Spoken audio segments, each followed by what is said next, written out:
Now the birth of Jesus the Messiah took place in this way. When his mother Mary had been engaged to Joseph, but before they lived together, she was found to be pregnant with a child from the Holy Spirit. Her husband Joseph, being a righteous man and unwilling to expose her to public disgrace, planned to separate from her quietly. But just when he had decided to do this, an angel of the Lord appeared to him in a dream and said, "Joseph, son of David, do not be afraid to take Mary as your wife. For the child conceived in her is from the Holy Spirit. She will have a son, and you are to name him Jesus, for he will save his people from their sins." All this took place to fulfill what had been spoken by the Lord through the prophet. "Look, the virgin shall conceive and have a son, and they shall name him Emmanuel," which means God is with us.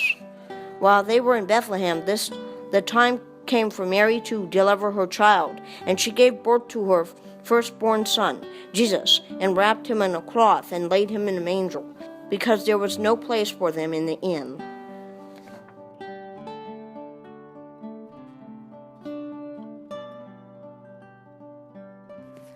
In the time of King Herod, after Jesus was born in Bethlehem of Judah, wise men from the east came to Jerusalem, asking, "Where is the child who has been born King of the Jews? For we saw his star at its rising, and have come to give him honor."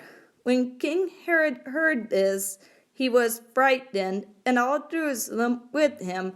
And calling together all the chief priests and scribes of the people, he asked them where the Messiah was to be born.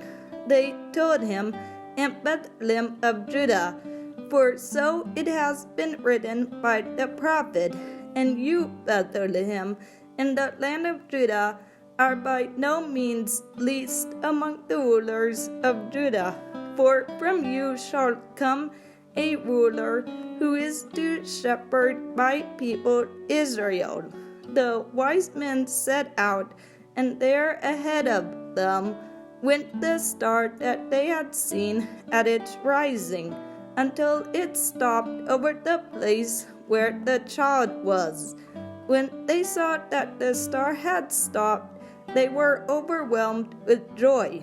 On entering the house, they saw the child with Mary, his mother, and they knelt down and gave him honor. Then, opening their treasure chests, they offered him gifts of gold, frankincense, and myrrh.